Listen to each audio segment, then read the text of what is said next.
You click send. Nothing dramatic happens. A tiny paper plane leaves your screen, or a button changes color, or a message quietly slips into a thread.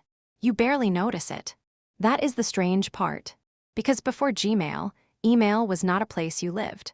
It was a chore you maintained. Your inbox was small. Your search was weak. Your messages were scattered across one computer, one work account, one internet provider, or one clunky web page that seemed to reload every time you breathed. If you wanted to keep everything, you had to become your own archivist. So what changed when Gmail arrived in 2004? Not just storage, not just speed. Gmail changed what email felt like.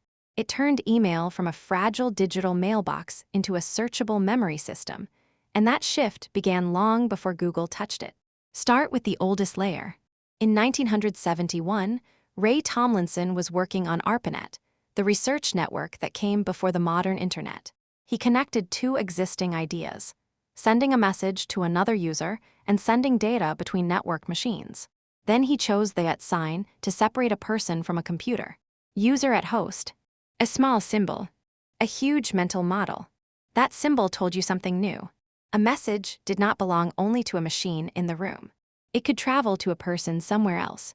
But early email still felt like infrastructure, not a consumer product. It belonged to universities, laboratories, companies, and people close enough to computing to tolerate its rough edges. You typed commands. You knew servers existed. You understood that the machine mattered. By 1982, the rules for modern email messages were being standardized in RFC 822, a document edited by David H. Crocker. RFC means Request for Comments, the Internet's plain name for technical rulebooks. It described the structure of messages, who they came from, who they went to, the subject line, and the body. The boring parts became the foundation. Then the personal computer changed the room. In the 1980s and 1990s, email became something you managed through software. You might use Eudora, a popular email client created by Steve Dorner at the University of Illinois and later developed by Qualcomm. Or you might use Microsoft Outlook, Outlook Express, Netscape Mail, or whatever your company installed for you. A client is just an app that talks to an email server. The server holds or receives the mail. The client pulls it down, displays it, and lets you reply. That sounds simple. It was not simple. To set up email, you often needed server names. Incoming mail server. Outgoing mail server. POP. SMTP. Maybe a map if you were lucky. POP usually downloaded mail from the server to your machine. SMTP sent it out. IMAP kept mail synchronized on the server more gracefully. But to an ordinary person, those were not elegant systems. They were boxes in a settings window. If one letter was wrong, nothing worked. And once mail did work, it often belonged to that one computer. Picture a beige desktop at home. The inbox opens. It makes a little sound. New messages arrive. You answer a few. Then you go to work or school or a friend's house, and your email life is somewhere else. Not in your pocket. Not in the cloud as you now understand it. On a machine. That made email feel heavy. You maintained local files. You deleted aggressively because storage felt scarce. You created folders because search could not be trusted. You backed up mailboxes if you knew how. You worried that a computer crash could erase years of conversations. This is the part Gmail would later attack without saying it so bluntly. Before Gmail, email made you organize because the computer could not organize for you. Then webmail arrived and changed the access problem. In 1996, Sabir Baisha and Jack Smith launched Hotmail. The timing was deliberate. July 4, Independence Day in the United States. The pitch was freedom from the email account, tied to your employer, school, or internet provider. You could open a browser and read mail from almost anywhere. That was powerful. Suddenly, your inbox was not trapped on one computer. It followed you to internet cafes, libraries, office machines, borrowed laptops. For the first time, email felt less like installed software and more like an address you carried around. But webmail came with its own friction. It was slow. Pages refreshed constantly. Storage limits were tiny by modern standards. Attachments were a problem. Old messages became clutter fast. Search existed, but it rarely felt like a trustworthy memory tool. So you still cleaned. You still filed. You still deleted. Access improved. Memory did not. That distinction matters. Before Gmail, the dominant assumption was that email was a mailbox. Mailboxes fill up. Mailboxes need sorting. Mailboxes require you to throw things away. The interface taught you to think in folders, quotas, and cleanup habits. Then Google looked at email from the opposite direction. Paul Butchheit, the engineer who created Gmail inside Google, came from a company built around search. That sounds obvious now, but it was radical for email. If search was good enough, maybe you did not need to file everything perfectly. If storage was large enough, maybe you did not need to delete so much. If conversations were grouped together, maybe email could feel less like a pile of loose paper. When Gmail launched publicly on April 1, 2004, many people thought it was an April Fool's joke. Google was offering 1 gigabyte of free storage. At the time, that sounded absurd. Not a little generous. Absurd. 1 gigabyte changed the psychology of the inbox. The message was not just, you have more space. The message was, stop worrying. Keep it. Search it later. That was the turn.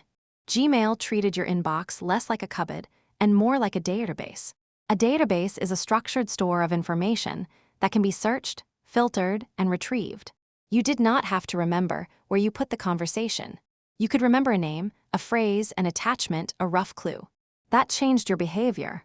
Instead of asking, which folder should this go in, you could ask, what would I search for later? Instead of deleting to survive, you archived. Archive did not mean destroy.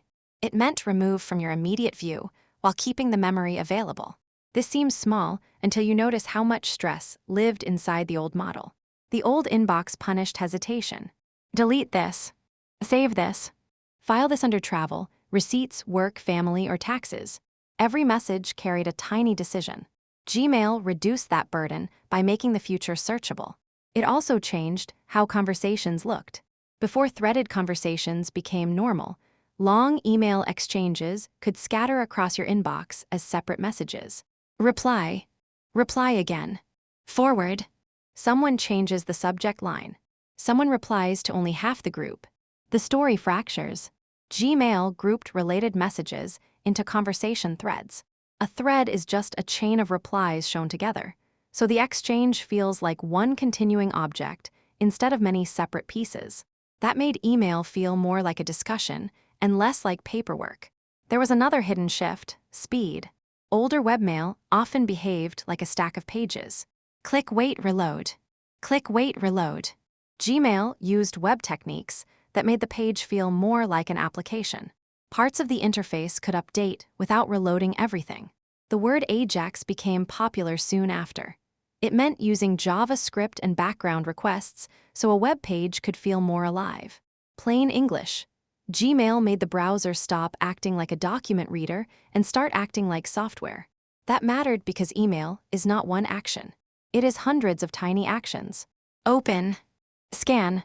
Search. Reply. Archive. Label. Star. Attach.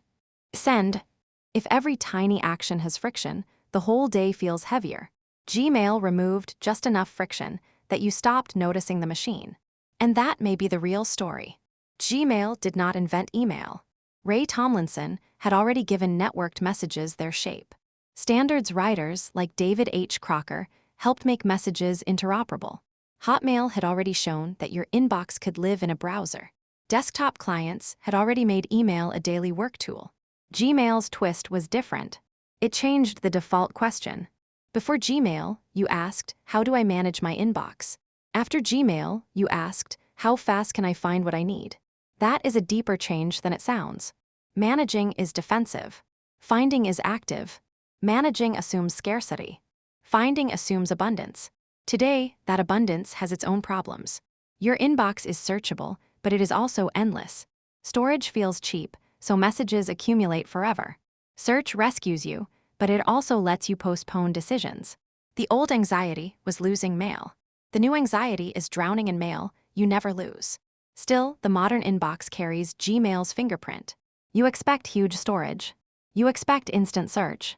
You expect threads. You expect labels, filters, smart sorting, spam detection, and access from every device. That expectation is not natural. It was designed into you over time. So the next time you click send and nothing dramatic happens, notice the quiet miracle underneath it. Your message is entering a system built from old protocols, browser wars, storage bets, and search philosophy. And maybe the real question is not how email changed after Gmail, but why you now expect every part of your life to be searchable too. You click send, nothing dramatic happens, because the drama was engineered out of sight.